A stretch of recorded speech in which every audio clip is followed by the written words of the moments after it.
Recibimos con muchísimo agrado a Chanel Rosa, Sí, buenos quien días, ustedes saben que es un contertulio nuestro de mucho tiempo. Sí, Y él viene ahora en representación, ya ha venido un par de veces sí, en claro, representación sí, en su condición de director del Servicio Nacional de Salud. Sí.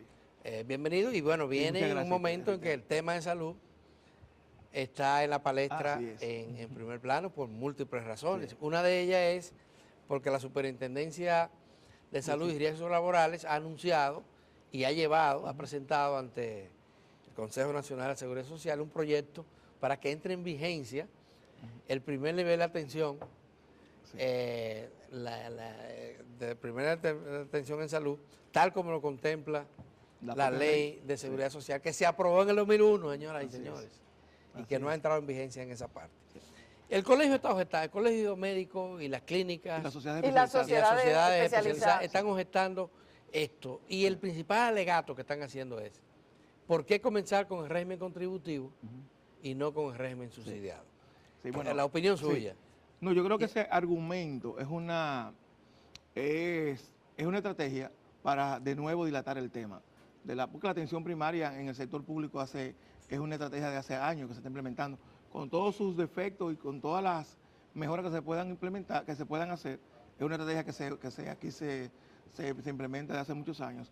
Sin embargo, el tema pendiente es la implementación de la atención primaria en régimen contributivo, fundamentalmente, que fue la propuesta que acaba de entregar al Consejo, como tú bien señalas, Alberto, la Superintendencia de Salud y Riesgo Laboral. Aquí el tema está, yo he conversado con dirigentes del Colegio Médico,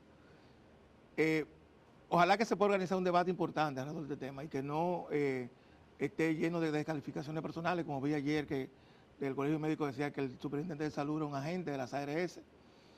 ¿Por qué? Porque es un tema, lo que hay que ver si beneficia o no a la mayoría de afiliados.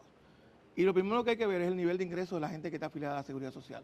Contrario o sobre todo al régimen contributivo, contrario a la visión que se tiene tradicional, la gente cree, bueno, los pobres están en régimen subsidiado y las personas menos pudientes están en el régimen contributivo, y no es así.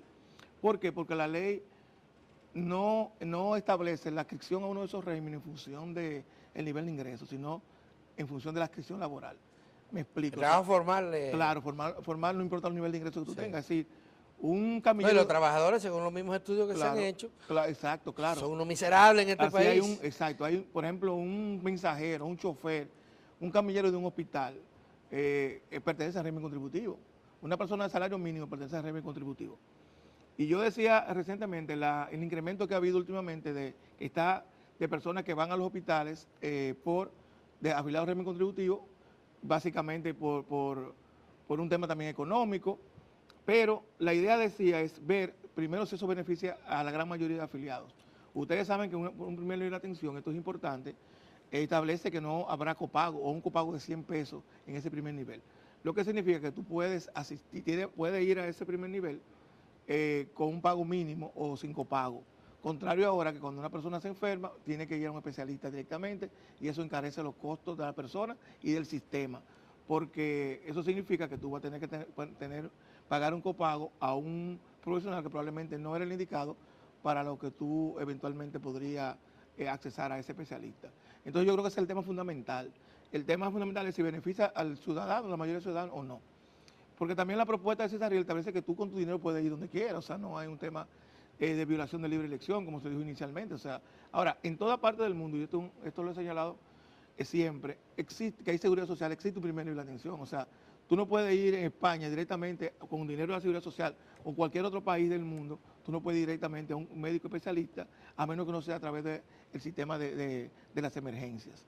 Entonces, eso es vinculante en toda parte del mundo, la existencia de un primer nivel como puerta de entrada a los sistemas de seguridad social. Entonces yo reitero, que ese debate ya no se puede aplazar más, porque mientras tanto, mientras eso pasa, la gente sigue pagando copago, lo cual también aumenta el gasto de bolsillo, que es la forma más inequitativa de financiar un sistema de salud. Yo creo que ¿Cómo fue el proyecto? Explícanos un poco. No, básicamente es un proyecto que contempla la obligatoriedad del ciudadano que está afiliado al régimen contributivo de ir a un primer nivel de atención. Ese primer nivel de En atención. términos prácticos, ¿cómo se resuelve eso? En términos prácticos. Sí, o sea, bueno, la persona tiene que inscribirse, elegir. Porque una cosa que se ha dicho es que aquí no hay suficiente capacidad de respuesta a esa demanda. Y es verdad que si eso es cierto, pero el tema es que no lo hay porque no se ha creado todavía el sistema. Aquí hay muchos inversionistas esperando que el Consejo apruebe esa entrada de la atención primaria para hacer sus inversiones en este modelo. Es decir, crear los centros de primera atención que van a estar en los barrios o vinculados a las instituciones o a las empresas donde trabajan las personas afiliadas al régimen contributivo, y tú tienes que escoger uno de esos centros, te escribes a ese centro y ahí ante cualquier eventualidad de salud que no sea una emergencia, tú vas a ir a ese centro de salud. Ese centro de salud tiene que tener un récord tuyo y de tu familia, es decir, y tiene que darle seguimiento a ese récord, a esa persona. O sea, por ejemplo, en los casos que haya personas embarazadas, una mujer embarazada o personas que sufran de una enfermedad crónica, diabetes, hipertensión, eso tiene que darle un seguimiento prácticamente mensual a esa persona que en esa situación. Eso obviamente, bueno, y también implica que ese centro de primer nivel tiene que garantizarle los medicamentos a personas crónicas, con enfermedades crónicas como lo que acabo de citar, sin que esos medicamentos ya no serían los 8,000 pesos mensuales que se dan, sino que es el tratamiento mensual durante el año, durante cada año. Ahora, pero no tendrá esto que ver. Una cosa es, las sociedades las organizaciones que se están oponiendo, en este caso los propietarios de clínicas, las sociedades médicas especializadas y los médicos. Pero fuera de ello, si estuvieran ya los centros funcionando, abiertos por lo menos, que la gente sepa cuál es el que le tocaría en relación a la cercanía a donde residen, no habría apoyo social. Sí, muy buena pregunta. A que empezaran a funcionar. Claro, yo creo muy buena pregunta. Y serían los mismos afiliados, claro, eso es lo que yo creo, los que enfrentarían al colegio médico. Perfectamente de acuerdo, yo creo. Y por eso digo, la necesidad. El colegio médico dice que no hubo consenso. Ustedes saben que Cisarril convocó al comité institucional, que es un comité que crea la ley, que aunque sus acciones no son vinculantes, pero en la cual está el Colegio Médico Dominicano, pero bajo el concepto de que no hay consenso, sabe que nosotros hemos postergado muchas decisiones en políticas públicas. Entonces yo creo que llegó el momento. Yo lo que hice en Amitila es mi posición. Yo creo que a la gente hay que explicarle lo que significa esto en términos de salud, en términos de financiamiento, y que la gente también fije su posición, el público, el ciudadano que finalmente que paga la seguridad social. O sea, que la gente sepa cuáles son sus ganancias, sus ganancias en servicios, porque hasta ahora yo creo que tampoco la gente no entiende un poco. Recuérdense que cuando esto comenzó, cuando esto iba a comenzar la ley, como tú bien señalas, la aplicación de la ley, el año 2007, el argumento fue que esto iba en perjuicio de la clase media. Y yo recuerdo que hubo todo un debate en los medios de comunicación de que a la clase media se le vulneraba el derecho a libre elección. Y no es así, o sea, tú puedes ir directamente. Ahora, lo que pasa es que el dinero de la seguridad social es un dinero público, aunque no lo maneje el Estado directamente, público. ¿Por qué es público? Porque es un dinero que la ley obliga al ciudadano y a la ciudadana a pagar. Es decir, yo no decido pagar o no pagar la seguridad social. Y por lo tanto, es una obligación. Está regido por una ley pública, pero lo paga el empresario y el trabajador. Exacto, claro, pero técnicamente es un recurso público. Por lo tanto, por eso está regulado su uso. Por lo tanto, ese dinero también, las instituciones de regulación del sistema y directoría tienen que cuidar muy bien el uso de lo mismo, y además, a largo plazo, no se sostiene un sistema de seguridad social como nosotros lo hemos venido. Eso, en el corto o mediano plazo, tiene que tener un límite, porque no es posible.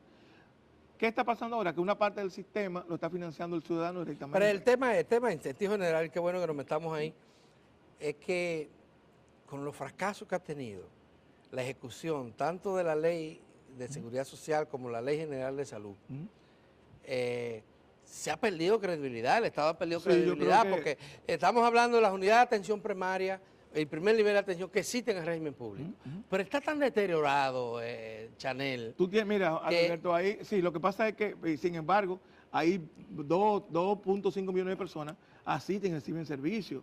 O sea, pero servicios muy precarios. Yo te puedo decir, no, mira, el sistema público de salud, y qué bueno que toque ese tema, no es un asunto que tú lo puedas analizar homogéneamente. O sea, tú tienes, señor, en Santiago ahora, en los premios que entregó el MAT, que son premios de la calidad donde participan instituciones de la sociedad civil, que incluye el CONET, varios centros de atención primaria en Santiago ganaron premio a la calidad. O sea, tú tienes centros de atención primaria que, por supuesto, como tú dices, también hay otros que no rinden ese trabajo, sobre todo porque nosotros tenemos un sistema donde el médico pasante todavía ofrece los servicios, que es un tema que nosotros hemos tiene un pie adentro y otro fuera, en el lugar. Hay una sola enfermera a veces, claro, sí, exacto, en una unidad de atención primaria, y esa gente, enfermera tiene que bregar. Pero además hay una visión también de hospital, muy porque también es eso, o sea, pero la gente también, pero cuando funciona una unidad de atención primaria, la gente va, eso es lo que nosotros hemos... Bueno, que no tiene otras opciones, y hay que olvidarse, también. Y hay que también, yo creo que hay un tema olvidado, que tenemos que recuperar, y eso es uno de los principales programas que tiene el Servicio Nacional de Salud y el Ministerio, y es el tema de la comunidad.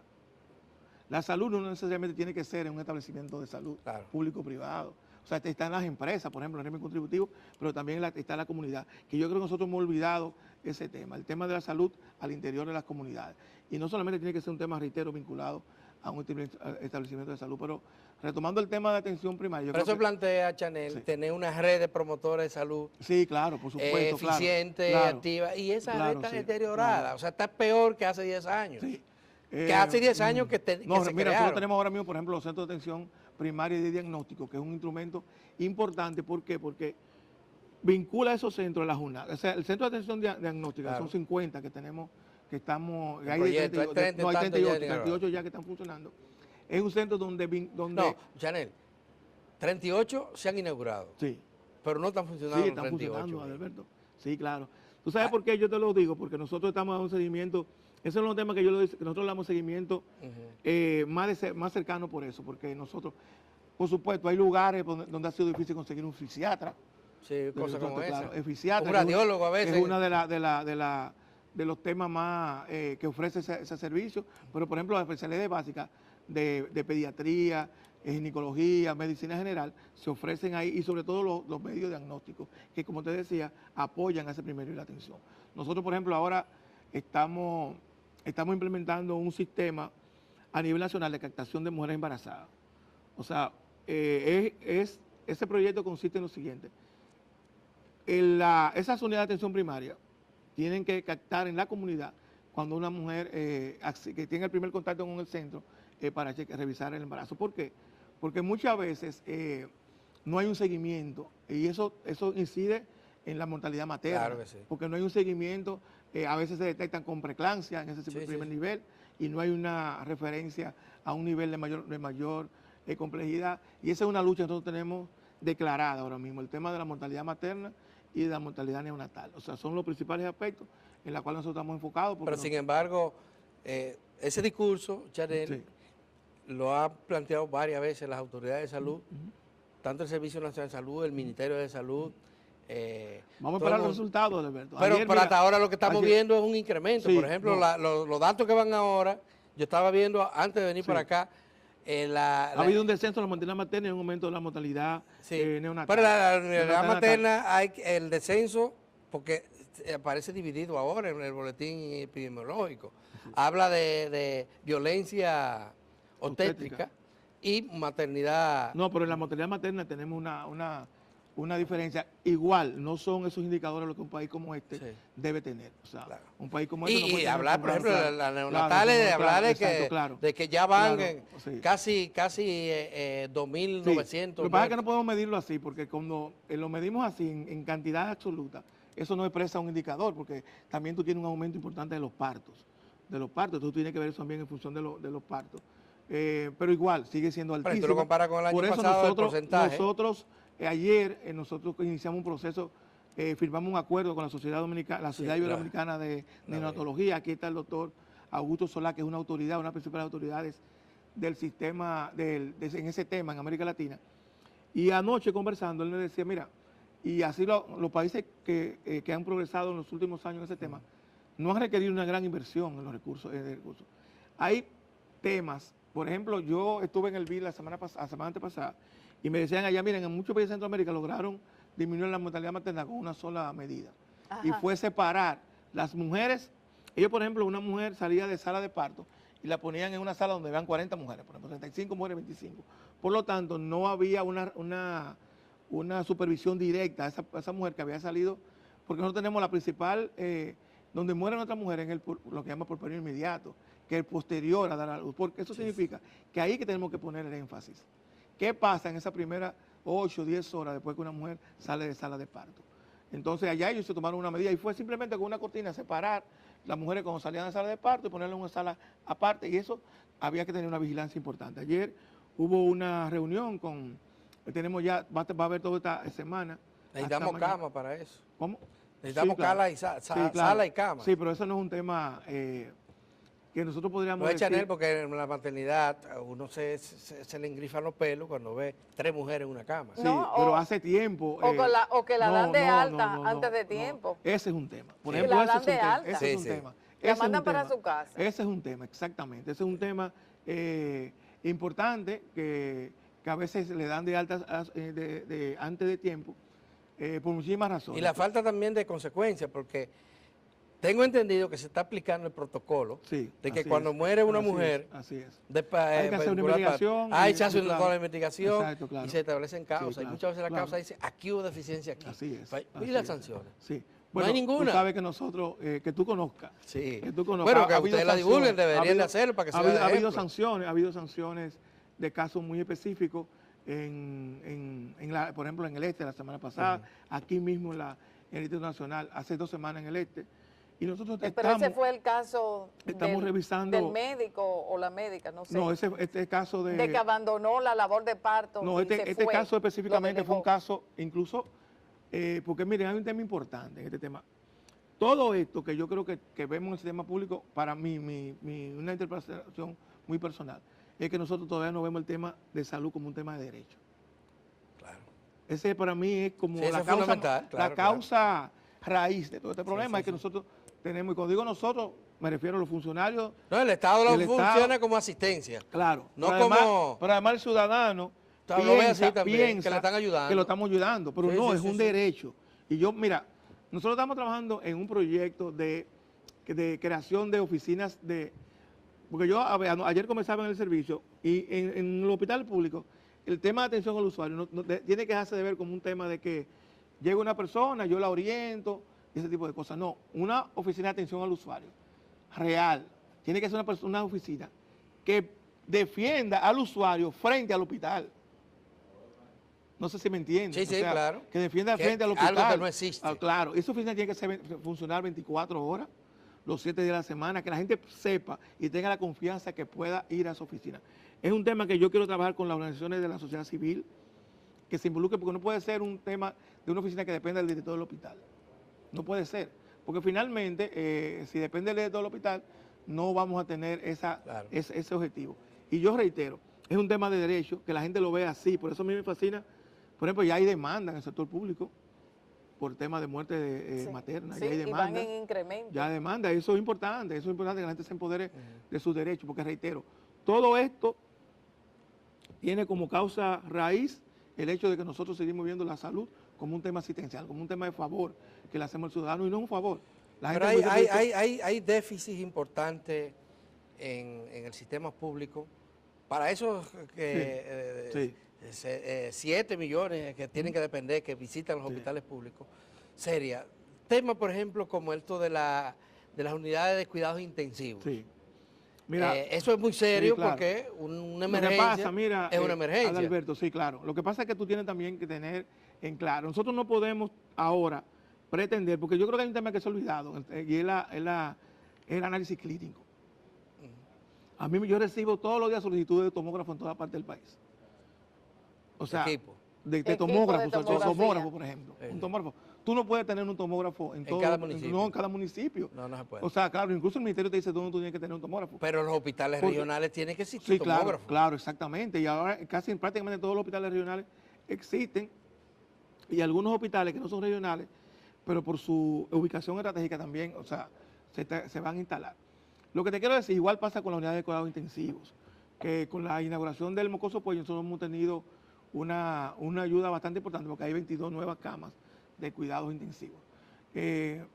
Por supuesto, yo te diría a ti también... Pero lo que se critica también es de que, además de que hay un déficit de un 60% de unidades de cuidados intensivos, según varios estudios, las que existen están concentradas en la capital de la República. Y en Santiago también. Y en Santiago. Santiago es la capital. En el sur entero no hay ninguna. Sí, mira, nosotros, pero ninguna que reúna las condiciones. Sí, mira, va a haber cuidados intensivos en San Juan, en Barahona y en Asua. ¿Cuándo será eso? Bueno, ahora ya en el hospital de San Juan, bueno, en San Cristóbal también. Ahí vamos a tener 4 en el sur.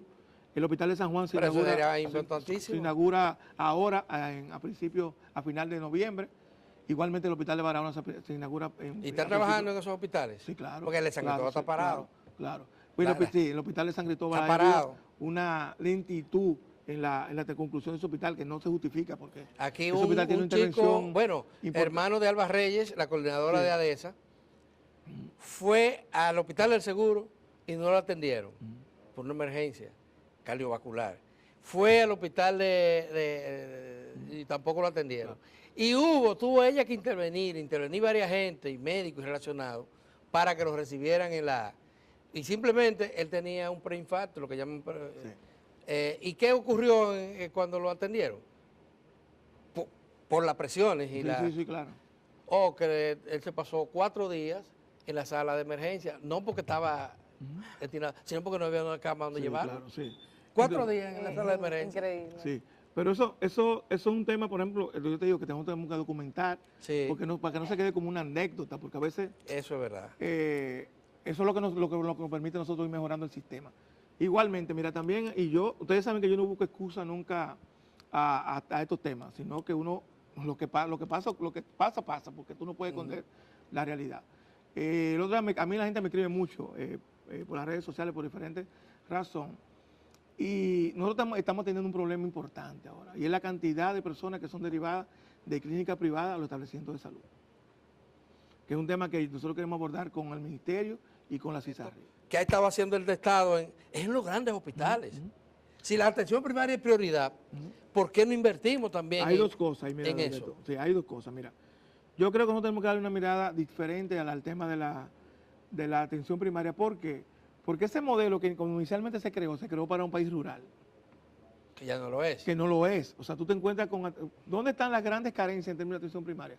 En las grandes ciudades. ¿Por qué? Porque inicialmente eso no fue un modelo. Fíjate el concepto de atención primaria antes, que era clínica rural. Sí. Entonces yo creo que nosotros tenemos que darle una vuelta a esa situación en el mediano plazo. Eso, como tú bien señalas, requiere una inversión importante. Ahora bien, el tema de los hospitales, mira, y te lo voy a decir francamente, el hospital es un servicio público, uno de los servicios públicos más mediáticos. Aquí ha habido un deterioro de esos hospitales que se han reparado. Todavía hay hospitales que hay que someterlo a un proceso de reparación que no es suficiente. El equipamiento de la infraestructura no es suficiente, porque eso per se no te mejora el servicio. Claro. Ese pero te puede ayudar. Esto te ayuda bastante, pero tú puedes... yo, por ejemplo, ayer veía una evaluación, y lo voy a decir aquí, por ejemplo, de un hospital nuevo, donde la satisfacción de la gente no ha mejorado, donde ha incrementado la mortalidad materna, que es el hospital, y lo voy a decir, el Hospital Morillo King de La Vega. Ay, no me digas. Que se presenta como modelo a veces. No, el Juan Bosch. Entonces ahí tú tienes que ver qué está pasando. Hay un cambio de dirección, pero ha seguido muchos problemas. Entonces tú tienes que ir ahí y ver qué está pasando en ese hospital. El año que viene se va a intervenir el hospital, creo que lo anuncio por primera vez, el hospital Salvador Bergotier. Se va a hacer una intervención importante. Se va a construir un hospital nuevo en Las Terrenas. El Salvador Bergotier todavía tiene una clientela cautiva. Igual un hospital en el Ramón Matías Mella de Dajabón, un hospital nuevo también que se va a construir. En La Romana igual se va a construir otro hospital. Pero hay que meter la gente también, el personal. Por ejemplo, el déficit de enfermería, si lo calculamos en función de los parámetros internacionales, es tremendo. Sí, pero este año hemos designado 600 enfermeras nuevas. Pero salieron 2000 y tantas. Sí, pero bueno, lo que te quiero decir es que ha habido... O sea, apenas estamos compensando. Sí, porque pero, de acuerdo a lo que... acuérdate, yo tengo 8 meses. Sí, no, pero no estoy hablando de Chanel. Pero también yo tengo que responder. Estamos hablando del sistema, ¿verdad? Sí, claro, yo creo que... Porque esto no es nada personal, para nada. No es posible, por Dios, ¿qué pasa? Yo sé que esto es un tema... Lo que pasa es que yo creo que nosotros este año, en ese tema, yo lo que quiero es, y eso ha sido una posición que yo he tenido, es quitar muchos argumentos de este tipo. O sea, de que no pasa personal, de que no falta personal, de que no hay equipo. O sea, hemos estado equipando, además de los hospitales nuevos, estamos equipando 42 hospitales a nivel nacional. que equipamiento básico, o sea, que no me refieran a un paciente porque no hay un sonógrafo, por ejemplo, en un hospital municipal, que no me lo manden al hospital provincial. Estamos estableciendo los turnos 24 horas, 7 días a la semana, en medio de, en estudio diagnóstico. ¿Por qué? Yo estaba un sábado en la emergencia de la maternidad a las 1:30 de la mañana. Y veo que están llegando pacientes y eso. ¿Y tú estás haciendo eso? Metiéndote a las Sí, 1 de la mañana. Sí. Porque tú sabes, a esa hora no está el director. Sí. Toda la gente habla con confianza lo que está pasando en el hospital. Bueno, y veo que la sala el área de diagnóstico está cerrada. Digo yo, venga, si hay que hacer una sonografía, una muerte directa, ¿ahora qué pasa? No, debe parar en la mañana, que llegue el sonografista, o ella tiene que ir a otro lugar. Digo, no, que eso no puede ser. Por el caso de Villa Altagracia, Claro, a las 4 de la tarde claro, ya no hay claro, servicio de Sí. esto, entonces hay que irse a un laboratorio después. Ahora, ¿por qué no hay servicio en el hospital de Villa Altagracia? Es un tema que yo regreso a ese hospital. Sí. ¿Por Señores, qué no hay servicio? Ahí hay problema. Mira, yo te voy a decir el personal Porque que el está problema no asignado solamente ahí. es económico, Sí. hay un problema Claro. gerencial importante. Sí, Adalberto, se terminó el Gerencial y de tiempo. cultura, Y de cultura. Adalberto, y de cultura. Sí. Y de cultura, es un tema serio.